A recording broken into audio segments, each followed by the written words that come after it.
Alright, let's just get right into it. I'm going to walk you through the absolute best PS5 games you should be playing right now. But this isn't just some random list of titles, okay? The whole point here is to focus on the games that genuinely feel like they were built for this console. We're talking about the ones where you can actually feel the fast loading, the DualSense controller doing its thing, and the visuals just popping off in a way they wouldn't anywhere else. Seriously, some of these experiences are straight up exclusive to how the PS5 handles them. So yeah, I've got a mix of huge blockbusters, some weird indies, and a few surprises. So without further ado, let's get into it. Let's kick things off with Cairn. This survival climber from the Game Bakers, the team behind Fury and Haven, dropped earlier this year, and it is brutal. You play as Ava, a hardcore mountaineer trying to be the first person to reach the summit of Mount Kami. The whole pitch is so simple, just climb this massive deadly rock, but the execution is where it gets real. You're not just holding forward, you're scanning the rock for handholds and managing every single limb independently. The thing I love is how it punishes you if you space out for even a second. You have to plan your route, watch your stamina, and manage your pitons, or else you're falling to your doom. And get this, the story isn't just there to waste your time. It's about obsession and figuring out why someone would push themselves to the absolute limit just to touch the top of a mountain. Plus, when you're hanging off a cliff by your fingertips, the DualSense freaks out in your palms. You can literally feel your grip slipping through the haptics. I mean, it turns, oh no, I'm falling, into I can feel the panic in my bones. So anyway, if you're tired of hand-holding tutorials and want something tough, this is the one. That's just the first one though. We've got way more weird and wild stuff to cover. Final Fantasy VII Rebirth. Look, I know we're a few years deep into this remake project at this point, I get it. But playing this on PS5 is the only way that makes sense. You're following Cloud and the crew as they chase Sephiroth across a massive open world, dealing with some seriously confusing timeline shenanigans and flashbacks that throw everything off. The vibe is that it's a road trip, but like a really dangerous one where your old war buddy might snap at any second. What's wild is how fast the combat feels when you're chaining abilities together without a single loading screen freezing the action. Even the mini-games, like the card game or the chocobo racing, load instantly. It's the difference between playing a game and living inside the goofy, high-stakes anime world. Also though, the adaptive triggers make the bike sections feel way more weighty. I'm pretty sure I spent a solid hour just doing the parade rhythm game because the haptic feedback made it feel like I was actually drumming on the controller. That's the kind of immersion you don't get on older hardware. But for real, even with all the flashy combat, the part that got me was just chilling in the grasslands. That said, if you haven't jumped in yet, don't sleep on it much longer. Death Stranding 2 on the beach. Alright, take a deep breath because we're jumping into the weird pool with Death Stranding 2 on the beach. Kojima is back with Sam Porter Bridges, and this time he's hiding out in Mexico trying to raise Lou, but obviously the universe just won't leave him alone. The plot is basically Sam getting dragged back into reconnecting the world, only now things get even more abstract with weird puppets and desert landscapes that look insane. Say you're trekking across those cracked earth plains during a sandstorm. The wind simulation is so heavy that you feel the controller rumble shift based on which way the storm is hitting you. That's the kind of detail where you realize this isn't just a port, the game was built for this box. Plus, walking feels heavy. You have to balance your cargo weight with your own feet, and I stubbed my toe on a rock so many times because I got greedy with the loot. But the payoff, like building a zipline network across a mountain, is so satisfying when the DualSense doesn't vibrate anymore because you're finally gliding smooth. It's weird, it's slow, but man, when it clicks, it really clicks. So if you have the patience for Kojima's brand of weird, it's a must-play. Crimson Desert. Now let's talk about something that looks like it's going to eat your hours alive. This open-world action RPG from Pearl Abyss has been on the radar forever. But now it's actually here, and it runs like butter on the PS5. You are Cliff, a mercenary trying to rebuild his clan after they get absolutely wrecked by the Black Bears, forcing you to travel across the continent of Pywell to find your scattered brothers. The best part is the combat system that mixes crazy acrobatics with heavy impact. You can chain kicks, grapples, and sword swings in a way that feels more like a character action game than a standard RPG slog. On the flip side, the world is massive, but the fast travel is literally instant. You open the map, pick a spot, and you're there before you can even complain about load times. That changes how you approach quests entirely because you aren't afraid to hop around. Just imagine fighting a mechanical dragon while climbing on its back, and the whole time the controller is shaking with every explosion. It's chaotic, but it's the good kind of chaos you want on a weekend night. Seriously, if you like the grind of Black Desert but wanted a single-player story to hold it together, check this out. Returnal. Returnal is still one of the best reasons to own a PS5, even years after it launched. You crash land on this alien planet as Celine, a scout who quickly finds out that every time she dies, she wakes up back at the crash site, but the world around her has completely shifted. What makes it so addicting is the roguelike loop. You lose almost everything when you die, but you keep certain key items and knowledge that let you push a little further each time. And frankly, without the PS5's SSD, the die and retry gameplay would be unbearable. Respawn timers that used to take 30 seconds in other games happen in less than 3 here, which means you stay in the zone. You aren't staring at a loading screen, you're just jumping straight back into the bullet hell dodging lasers. The story is also way deeper than you expect, dealing with grief and obsession through audio logs that Celine finds scattered around. Honestly, I wasn't expecting to care about the plot, but the mystery of what is this white shadow signal kept me grinding runs for weeks. So if you're sleeping on this exclusive, you're missing out on one of the tightest shooters on the console. Alan Wake 2. Do you want to feel like you're going insane? Then play Alan Wake 2 on the PS5. This Remedy game jumps between FBI agent Saga Anderson investigating ritual murders in Bright Falls and the writer Alan Wake himself, trapped in a nightmare version of New York for 13 long years. The duality of it is wild. One second you're a cop solving a case board in a small town, the next you're running from shadow monsters in a dark subway. What's more, the PS5 handles the lighting in this game so well it's scary. Flickering shadows actually make me hesitate before walking forward, and that's all thanks to the visual stability. On top of that, the controller speaker chirps with radio static or whispers when enemies are close, which is such a simple trick, but it freaks me out every single time. The plot is convoluted, sure, but it's the journey that matters. Watching Saga's mind place mechanics load instantly as you pin clues together keeps the detective flow smooth. It never drags because you aren't waiting for menus to pop up. So seriously, if you like horror that makes you think, this one will stick with you long after you put the controller down. Dragon Quest VII Reimagined. Okay, let's chill out for a second, because we gotta talk about Dragon Quest VII Reimagined. I know some people might roll their eyes at a classic JRPG, but this remake that dropped in February 2026 is the perfect comfort food for the PS5. It's got that charming diorama art style where everything looks like a little toy set, and Akira Toriyama's character designs pop off the screen. The plot is still that massive epic about collecting fragments of the past to restore lost islands, but they've streamlined it so it doesn't take 100 years to get to the first fight. What I love is how peaceful it feels to just run around in 60 frames per second. Usually, turn-based games feel a little sluggish, but here the menus snap open instantly, and the animations are buttery smooth. You go from the world map to a random encounter in 0 seconds flat, which makes grinding for job classes actually bearable. And the best part? They added a brand new ending that ties things up better than the original PS1 version ever did. It's a long game, but the convenience of the hardware makes it a joy to sit through. So if you're looking for hundreds of hours of monster fighting without the frustration of waiting, just go buy it. Demon's Souls Remake. Speaking of remakes that do it right, you can't skip Demon's Souls. This was a launch title for the PS5, and honestly, it still looks better than 90% of the stuff coming out today. Blue Point Games rebuilt this entire world from the ground up, keeping the brutal difficulty but slapping a fresh coat of paint on everything. You're wandering through the fog-laden kingdom of Boletaria, and every stone has detailed reflections. The loading screens are basically gone. You know how you used to die in Dark Souls and then sit there for 45 seconds waiting to respawn?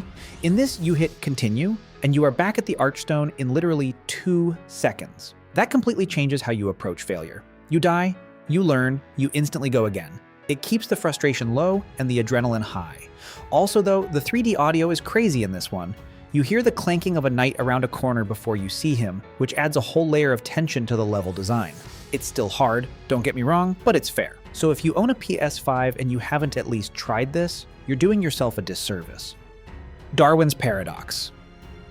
Now let's get weird again because this one is actually a hidden gem. Darwin's Paradox dropped earlier this month, and it's an action puzzle game where you play as an octopus trying to escape a high-tech facility. The premise is hilarious and simple. You're an octopus with a ton of abilities, like squeezing through vents, ink blasts, and using your tentacles to grab switches from across the room. It's published by Konami, and it feels like a throwback to those weird PS2 platformers we used to love.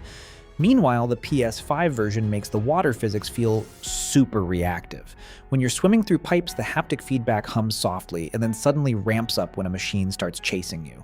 The level design is tight, mixing stealth sections where you have to avoid spotlights with action sequences where you just go nuts slapping guards. For a budget price of like $25, it's a steal. I'm not even kidding. If you have a spare weekend and you're tired of 80-hour epics, just smash through this in one sitting. It's short, sweet, and uses the controller in ways that make you smile. Easily one of my favorite surprises this year. Split Fiction. If you have a friend, literally just one person to play with, go buy this immediately. It's from the makers of It Takes Two, so you know the co-op is front and center. You and your buddy play as Mio and Zoe, two writers who get trapped inside a simulation by a shady tech company trying to steal their ideas. One is all about sci-fi, the other loves fantasy, so the levels constantly flip-flop between laser guns and dragon riding. The beauty of it on the PS5 is the seamless split screen. There's no drop in frame rate when you both go to opposite ends of the map, causing explosions. It stays locked and smooth even during the most chaotic boss fights. And get this, the game forces you to actually talk. You can't just run off and do your own thing. You have to sync up your jump timings or solve puzzles that require both of you to look at the same clue. I spent a solid hour just laughing because my partner kept missing a simple ledge grab, blaming the controller, while I'm watching the haptics tell us exactly when to press the button. It's a masterclass in design. So yeah, grab a couch buddy, order some pizza, and get lost in this gem. Marvel's Spider-Man 2. You already know the vibes here. Peter's dealing with the symbiote slowly turning him into a jerk, while Miles is trying to balance his responsibilities with his own life and that whole college application stress. The plot gets real dark fast when Kraven the Hunter shows up to make the whole thing feel like a death sentence for everyone in New York. But look, the swing speed alone on the PS5, it's insane. You go from the top of the Avengers Tower to Coney Island in like 8 seconds flat. The SSD makes the fast travel a little joke. It's basically just you letting the game load a cutscene for fun. But the real star for me is the DualSense feedback during the web wings. When you're gliding, you feel the air resistance shift, then when you punch the throttle, you feel the wind whoosh out. And get this, the symbiote tendrils feel heavy, like actual weight pulling your arms down. It's such a good excuse to replay the whole story on ultimate difficulty, for real. I already platinumed it on my save file, but honestly, I might just go back for round 2. No cap, if you don't have this one downloaded, you're genuinely doing it wrong. At the end of the day, Insomniac just gets it. So you ever get that itch to unravel a cosmic mystery that makes your brain melt? Yeah, I got just the thing. Cthulhu the Cosmic Abyss just came out fresh, and it is exactly what you'd expect from a Lovecraft nightmare.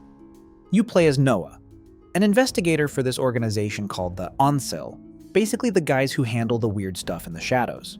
The setup is that you gotta travel to Arlaia, the sunken city, to find out why people are going missing or losing their minds, and frankly the deep ones aren't exactly welcoming guests. What's wild is the 3D audio design. You hear whispering in the left ear, then a splash on the right, and it genuinely makes you spin around thinking something is there. On a technical level, the Unreal Engine 5 visuals make the bioluminescent coral pop like crazy, making the horror look kinda beautiful before it tries to kill you.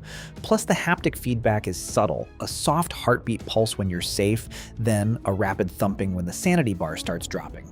It really nails that I'm going insane vibe without having to tell you, you just feel it. So anyway, if you're tired of jump scares and want that slow burn dread, you'll love this. Ratchet and Clank Rift Apart. Remember how we used to play platformers and just smile the whole time?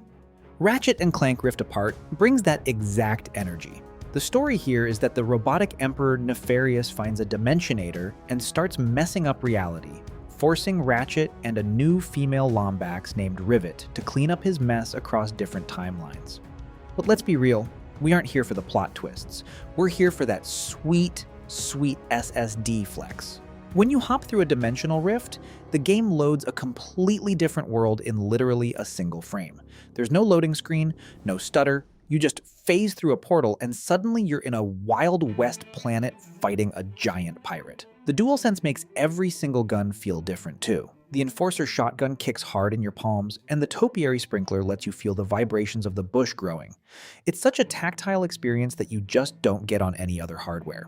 And seriously, the 60 frames per second on Performance RT mode makes the explosions look crisp, even when there are 50 robots on screen. That said, if you haven't played this since launch day, it's worth going back for the new Game Plus mode alone to hear the new voice lines. It's pure, unfiltered joy. Clair Obscur Expedition 33. So picture this. A giant, godlike woman paints a number every year, and if that number matches your age, you just straight up vanish. That's the world of Clair Obscur Expedition 33. It's a French-made, turn-based RPG, and it's easily one of the most emotional journeys I've sat through. You follow Gustave and his adopted sister Maëlle, who only have 1 year left to live, so they join Expedition 33 to sail across the sea and try to kill the paintress to break the cycle. Now, normally, turn-based stuff can feel clunky, but on the PS5, the menus are instant and the skill checks are real-time, like pressing a button at the right moment to parry an attack. The adaptive triggers tighten up when you're aiming a bow, making the tension feel physical. Plus, the load times between the overworld map and the battle screen take maybe 2 seconds, so you stay locked in. The real hook is the narrative, though. Watching these characters accept their death dates as they get closer to the final boss hits hard. So if you ever wanted to play a JRPG that plays like a Souls-like but feels like a movie, please pick this up. Horizon Forbidden West. So have you ever dive off a mountain just to see how long you can glide? Horizon Forbidden West on the PS5 lets you do that for hours. Aloy is searching for a backup of Gaia to stop the terraforming system from collapsing, which means fighting new machines like the massive Tremortusk or the sneaky stalkers in the redwood forests. The world is so dense that on a PS4 you'd be waiting forever to respawn, but here, death is just a minor inconvenience. You get impaled by a machine, and boom, you're back at the campfire in 3 seconds. The fast travel is actually instant. You click the map, pick the campfire, and the screen just transitions. That keeps the urgency of the story intact because you aren't distracted by a loading wheel. On top of that, the haptic feedback makes pulling back the bowstring on the Sharpshot bow feel heavy and precise. You feel the resistance, let go, and the controller gives a satisfying snap as the arrow flies. Plus, climbing is so much smoother at 60 frames per second.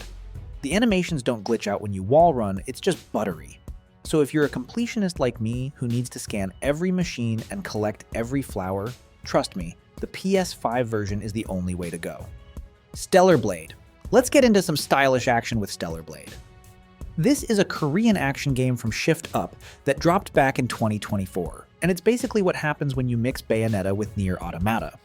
You are Eve, a soldier sent from an off-world colony to take back the Earth from these horrific creatures called the Naytibas. The plot twist is that not everything is as it seems, and you start questioning your orders pretty fast when the truth about Mother Sphere comes out. But the main thing here is the combat, and wow. The PS5 handles the particle effects for the beta skills and burst skills like a champ. The game never drops a single frame even when there's absolute chaos on screen. Parrying is the name of the game, just like Sekiro, and the controller screams at you with a specific buzz when you nail the perfect parry window. It's so satisfying. Also though, the outfits are cool, I'm not gonna lie. You can unlock so many cool skins just by finding hidden cans or beating hard bosses. The loading screens are non-existent when you die, meaning you respawn close to the boss room instantly and can try again without getting frustrated by wait times. Honestly, if you want a challenge that tests your reaction speed but looks beautiful doing it, this is your pick. Nioh 3.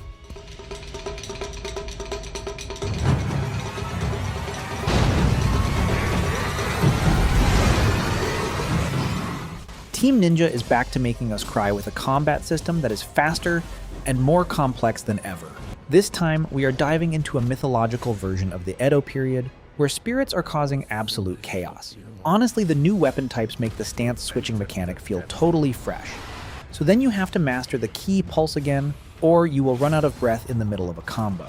The kicker is the boss designs are some of the most creative and frustrating things I have ever seen. Like I said, you will probably die 100 times on the first major boss and love every second of it. Still, the loot system is as addictive as a Diablo game with tons of stats to roll for. Meanwhile, the level design has improved a lot with more verticality and secrets hidden around every corner. On top of that, the online co-op is still the best way to tackle the really difficult endgame content, meaning you can bring a friend along to help you get stomped by a giant fire demon. The thing is, the game feels much more responsive on the DualSense controller with all that haptic feedback. Even so, you cannot just button mash your way through these encounters because the AI will punish you instantly. Honestly though, the satisfaction of a perfect parry is why we play these games in the first place, which means you should probably keep a spare controller nearby just in case you get a little too frustrated. At the end of the day, it is the ultimate test of your reflexes and patience. Good luck keeping your cool when the screen turns red for the 10th time in a row. Pragmata.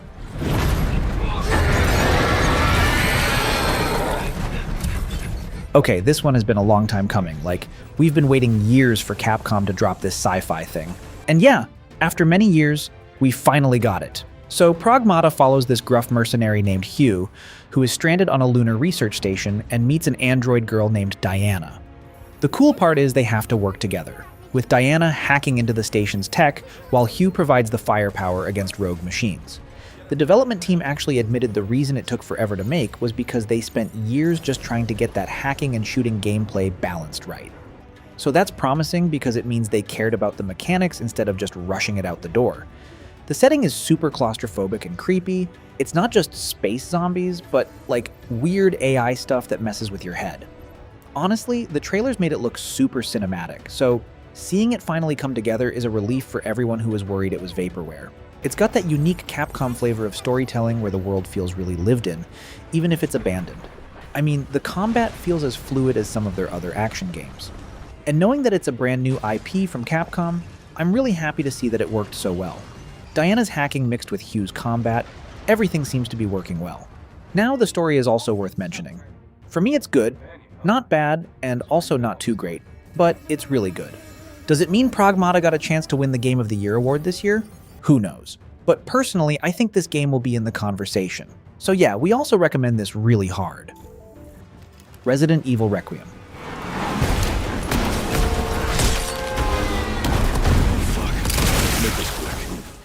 Capcom finally did it.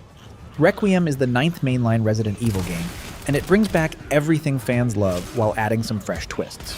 You play as 2 characters. FBI analyst Grace Ashcroft, who experiences survival horror through investigation and resource management, and Leon Kennedy, who gets the action-heavy segments with more firepower. Their stories intersect in clever ways, and the game lets you switch between first and third-person perspectives on the fly. You return to Raccoon City, which is now a dilapidated, missile-scarred ruin, and the nostalgia hits hard. The horror is legitimately terrifying. Ammo is scarce, enemies are tough, and the atmosphere is oppressive in the best way. The game ditches the open-world trend for a tighter, more focused experience with dual storylines.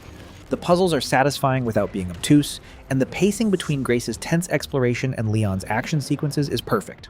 Some of the boss fights are genuinely challenging and require you to use the environment. The graphics are top tier, with lighting that makes every shadow a potential threat. Capcom proved they still know how to make survival horror after the more action-focused recent entries. It's tense, it's scary, and it respects the legacy of the series while pushing it forward. Easily the best horror game in years. Lastly, we have Saros, and if you were a fan of Returnal, you already know Housemarque doesn't miss. This one drops at the end of April, but the previews say it's a neon-infused bullet hell, where you play a Solider stuck on the planet Carcosa during an endless eclipse. The gameplay loop is you die, you lose some stuff, but you keep permanent upgrades to get a little further next time. The PS5's ultra-fast SSD is critical here, because when you die in a bullet hell, you want to be back in the fight in 2 seconds flat. The haptics let you feel the difference between the slow-moving orbs and the fast-homing missiles that are coming at your face. Not to mention, the adaptive triggers have a half-pull feature. Pull it halfway for an alternate fire mode like a grenade launcher, or pull it all the way to unleash your special Eclipse weapon.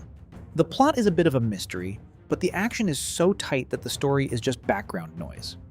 It runs at a rock-solid 60 frames per second even on a base PS5, which is crazy for how much particle vomit is on the screen.